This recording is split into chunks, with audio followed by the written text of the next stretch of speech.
everyone, welcome to Shannon's Medical Minute. I am Shannon. Today we're going to be discussing pulmonary embolism.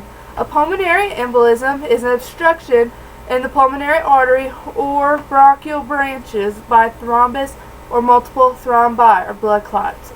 This is associated or can be associated with trauma, surgery, pregnancy, heart failure, age over 50, hypercoagulative states, and prolonged immobility. It can be caused by fat, air, and amniotic fluid emboli.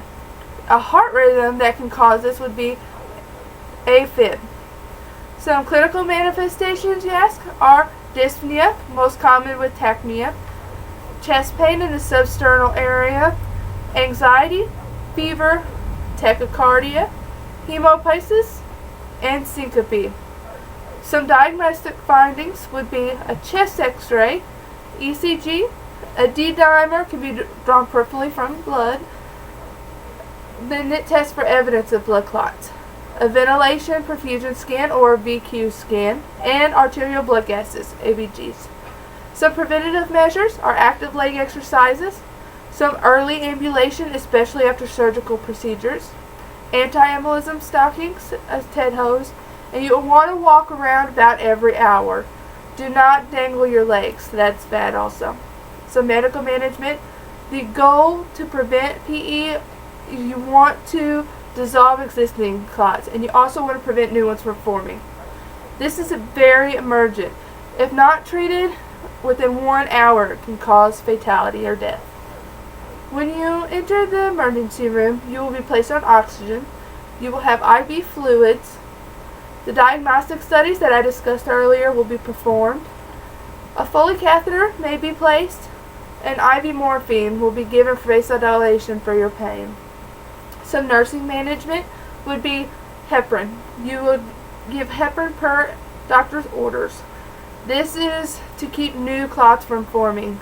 About every 6 hours you will get what's called a PTT blood draw to monitor whether it needs to go up or down.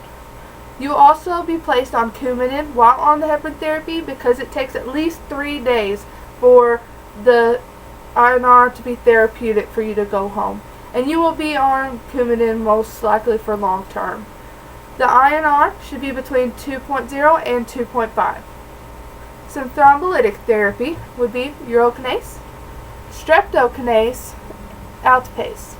You must be placed on bleeding precautions. You need to be monitored for bleeding. It can occur at any time. If you are not placed on anticoagulation therapy, this is most likely the result of having a stroke within the past 2 months, surgery within the past 10 days, recent labor and delivery, or severe hypertension.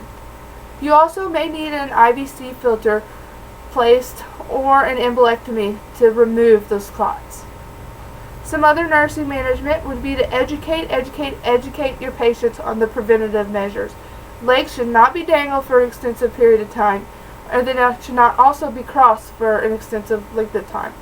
You also need to walk around and do leg exercises every hour, or just pedal your feet back and forth. You want to get that circulation flow to your legs, to your heart.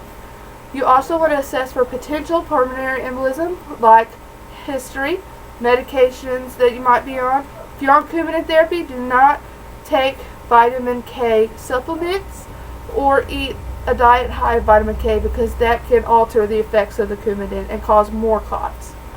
You also want to manage the pain, manage and monitor O2 therapy, relieve your anxiety, monitor for complications, especially after post-procedures, and you want to for complications of bleeding or medication therapy.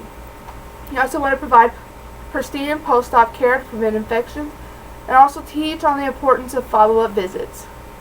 This is all I have for you today on pulmonary embolism. I hope that you enjoyed this blog. Thank you.